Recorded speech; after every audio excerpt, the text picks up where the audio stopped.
Hello friends, this is KK Pandey standing for you. How are you? I think you will find today. And देखिए दोस्तों, आज आप लोगों के सामने मैं एक बहुत ही इंटरेस्टेड टॉपिक लेकर आया हूं, जिसमें आज आप लोग सीखेंगे कि शरीर से विभिन्न प्रकार की जो आवाज़ें निकलती हैं वो कौन कौन सी आवाज़ें हैं। तो दोस्तों डे 4 में इंग्लिश स्पीकिंग कोर्स में हम लोग शरीर से निकलने वाली आवाज़ों के बारे में आज सीखेंगे। दोस्तों ये वेरी इंपॉर्टेंट टॉपिक है आपके लिए, और यदि आप लोग चैनल को सब्सक्राइब नहीं किए हैं तो जल्दी से सब्सक्राइब कर दीजिए, और क्योंकि आप लोगों को नोटिफिकेशन प्राप्त होता रहे और न्यू वीडियोस जो भी मैं अपलोड करता हूं उनका इन्फॉर्मेशन आपको मिलता रहे। सो फ्रेंड्स, आप लोगों को होपलेस होने की ज़रूरत नहीं है। स्टेप बाय स्टेप मैं एक से एक बहुत ही बेहतर टॉपिक्स लेकर आप लोगों के सामने आ रहा हूँ, जिसको पढ़ने से आपकी लाइफ तो पक्का ही बन जाएगी। दोस्तों जब हम लोग ठीक है ना शरीर से विभिन्न प्रकार की आवाज़ें निकलती हैं तो उसको हम लोग नहीं इंग्लिश में एक्सप्लेन कर पाते हैं, इसलिए थोड़ा सा हमें हेजिटेशन फील होता है। सो डोंट वरी, आज आप लोगों के सामने एक बहुत इंटरेस्टेड टॉपिक लेकर आया हूँ, जिसमें देखेंगे दोस्तों पहला फर्स्ट देखें। First sneeze. स्नीज मतलब होता है छींक या छींक आना। स्नीज करते हो ना दोस्तों, जब सर्दी आती है या कभी कभार ऐसे भी हम लोग छींक लेते हैं और छींक से किसी के शर्ट भी खराब हम लोग कर देते हैं। सो डोंट वरी, देखें बच्चों, स्नीज। स्नीज का मतलब छींक या छींक आना। अगर इसको वाक्य में प्रयोग करना हो तो कैसे करेंगे? मैं बहुत ज्यादा छींक रहा हूं, वह बहुत ज्यादा सीख रहा है, मेरी छोटी बहन बहुत ज्यादा छींक रही है। तो पहले एक वाक्य देखें, जैसे मैं बहुत ज्यादा छींक रहा हूं। I am sneezing, I am sneezing, I am sneezing a lot. A lot कर सकते हैं, I am sneezing a lot. या अगर वह बहुत ज्यादा छींक रहा है तो he is sneezing a lot, और my younger sister is sneezing a lot, my friend is sneezing a lot, you can say. फिर नेक्स्ट देखें दोस्तों, ये तो हमने हो गया, स्नीज हो गया। उसके बाद आता है कफ। कफ मतलब होता है खांसी या खांसना। दोस्तों ये भी हमारे जीवन से खांसते हैं, जब सर्दी वर्दी होता है तो बहुत ज्यादा खांसी निकलती है। तो ये नया वर्ड कफ। कफ का मतलब होता है खांसी या खांसना। जैसे वह खांस रहा है, क्या बोलेंगे? He is coughing, he is coughing बोलेंगे, ही इज कफिंग। सो दोस्तों वेरी इंटरेस्टिंग वर्ड्स हैं ये सभी आप लोग के लिए, और इसका ज्यादा से ज्यादा प्रैक्टिस करें, क्योंकि प्रैक्टिस मैन परफेक्ट दोस्तों। और इंग्लिश का कोई शॉर्टकट इलाज नहीं है, केवल और केवल जो टॉपिक्स मैं बता रहा हूं उन टॉपिक्स को आप ठीक है ना डेली नोट्स बना लीजिए और लिखते चलिए, और उसका अभ्यास अपने दोस्तों में ठीक है ना, अपने स्कूलों में, अपने माँ बाप से घर पर, या अपने फ्रेंड से, अपने छोटे भाई बहन से, ये सभी इंग्लिश वर्ड्स का आप प्रैक्टिस कर सकते हैं। सो देखें दोस्तों, कफ हो गया। कफ मीन्स होता है खांसी या खांसना। तो वह खांस रहा है तो ही इज कफिंग। मैं खांस रहा हूँ, आई एम कफिंग। तुम खांस रहे हो, यू आर कफिंग। यानी कि a lots of sentence you can produce in your own sentences. So friends, yawn. Yawn मतलब उबासी या जम्भाई। यान देखिए दोस्तों, यान के कई कारण होते हैं। रात में जैसे हमारी नींद नहीं पूरी होती है तो हम लोग सुबह के दौरान स्कूल में जाते हैं तो उस समय भी थोड़ा सा उबासी या जम्भाई ले लेते हैं, या रात भर मोबाइल से चिपके रहेंगे तो वो भी एक कारण होता है। कई कारण होते हैं यान्स के, जो दिन के दौरान हम उबासी या जम्भाई ले लेते हैं। जैसे देखिए, वह कक्षा में उबासी लेता है, ठीक है, या और भी बहुत सारे सेंटेंस आप प्रोड्यूस कर सकते हो। देखो, वह कक्षा में उबासी लेता है तो ही यार्न्स, ही यार्न्स, ठीक है ना, during the class, during the class. यहां पर इन द क्लास भी आप कर सकते हो, लेकिन कक्षा के दौरान यहां पर सेंस आ रहा है, वह कक्षा में उबासी लेता है, यानी कि कक्षा के दौरान उबासी लेता है, इसलिए मैंने यहां ड्यूरिंग का यूज किया है। आप इन द क्लास भी लिख सकते हो, सो डोंट वरी।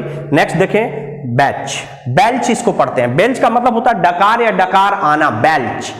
जब आप खाना खाते हो तो अक्सर हम लोग को डकार आता है। देखिए, हम खाना खाने के बाद डकारते हैं तो क्या हो जाएगा फ्रेंड्स?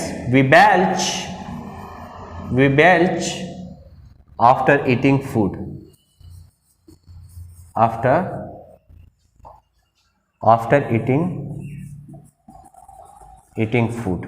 तो इसको हम लोग ये प्रोड्यूस कर सकते हैं। देखिए, बेल्च मतलब होता है डकार या डकार आना। हम खाना खाने के बाद डकारते हैं, यानी कि we belch after eating food. वह डकारता है, वह डकारता ही बेल्चेज हो जाएगा, क्योंकि सिंगुलर सब्जेक्ट है तो प्रेजेंट इंडेफिनिट टेंस में यस आई एस जोड़ता हूं। ही बेल्चेज हो जाएगा, मैं डकारता हूं, आई बेल्च हो जाएगा, वह डकारता है, ही बेल्चेज होगा। तो बहुत सारे सेंटेंस आप इसके यूज से, बेल्च के प्रयोग से बना सकते हो। दोस्तों बहुत इंपॉर्टेंट से टॉपिक्स हैं, इसका अभ्यास करें। नेक्स्ट देखें फार्ट। फार्ट का मतलब होता है दोस्तों पाद या पाद मारना।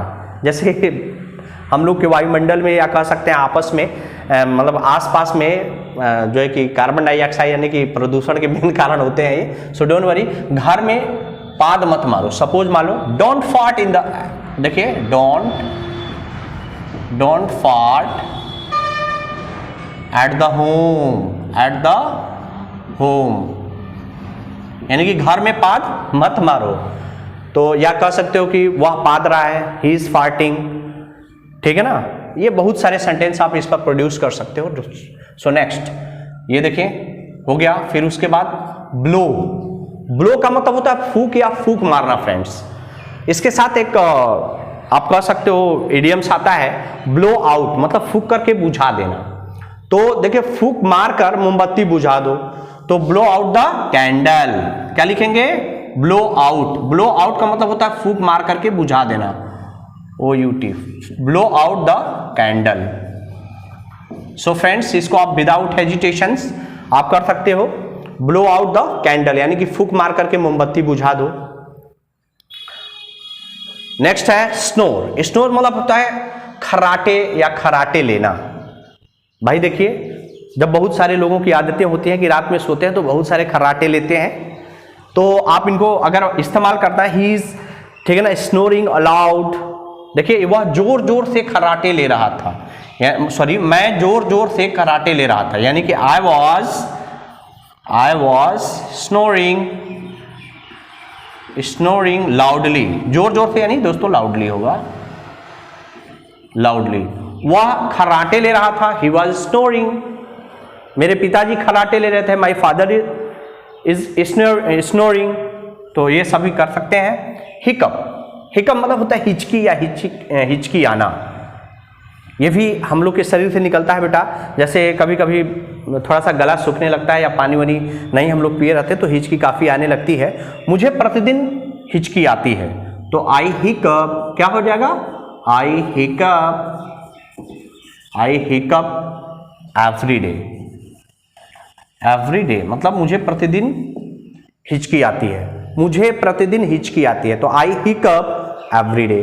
या यहाँ डेली भी इस्तेमाल कर सकते हो। So don't worry, this is your own choice. So next guys, grown. Grown मतलब होता है कराहना।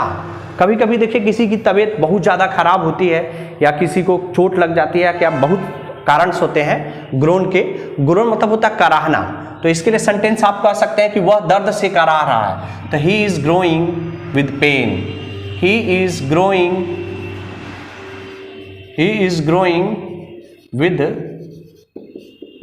With pain friends, with pain. तो देखिए वह दर्द से करा रहा है, तो he is growing with pain. मेरे पिताजी दर्द से करा रहे हैं, तो my father is growing with pain. मेरा दोस्त दर्द से करा रहा है, तो my friend is growing with a pain. So you can produce a lots of sentence in your own choice. So see the next.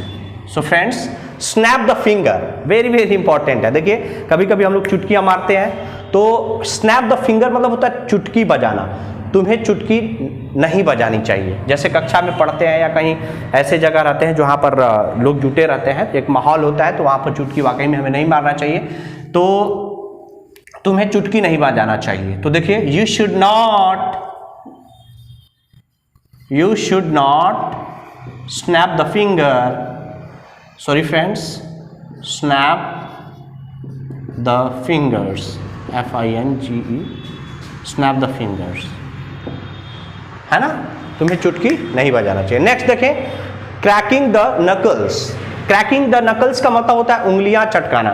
Friends जैसे आप ठीक है ना ऐसे कर करके उंगलियां चटकाते हो, तो उंगलियां चटकाना क्रैकिंग द नकल्स होता है, यानी कि उंगलियां चटकाना। वह उंगलियां चटका रहा था, यानी कि ही, देखिए he was cracking the knuckles. इसमें के साइलेंट होता है इसलिए फ्रेंड्स नकल्स पढ़ेंगे। तो he was cracking the knuckles. और भी मैं उंगलियां चटका रहा था, I was cracking the knuckles. फिर देखें ग्राइंडिंग द टीथ, ठंडी उंडी का मौसम होता है या ठंडी हवाएं होती हैं सर्द ऋतु में, तो हम लोग के दांत कटकटाने लगते हैं अचानक। मेरे दांत किटकिटा रहे थे, मेरे दांत किटकिटा रहे थे, तो I was grinding the teeth, मेरे दांत, sorry my teeth was, sorry बेटा, sorry friends, my teeth were grind, sorry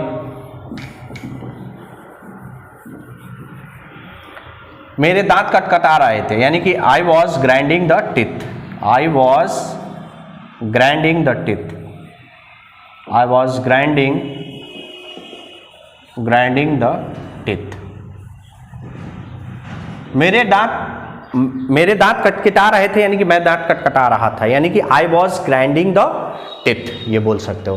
so friends ये सब रहे, ये सभी जो वर्ड्स मीनिंग है ये वेरी वेरी इंपॉर्टेंट है। इसका ज़्यादा से ज़्यादा आपको अभ्यास करना होगा, क्योंकि लाइफ में अगर कुछ प्रोग्रेस करना है तो मैं एक एक ऐसे ऐसे टॉपिक्स लेकर के फ्रेंड्स चल रहा हूँ, जिसको अगर आप डेली यूज़ करें तो आपका लाइफ संवर जाएगा। बस प्रैक्टिस करना है, और जल्दी से आप अगर वीडियो लाइक हुआ होगा तो सब्सक्राइब, शेयर और लाइक जरूर करिएगा, और कोई प्रॉब्लम्स होगी तो कमेंट करके जरूर भेजिएगा।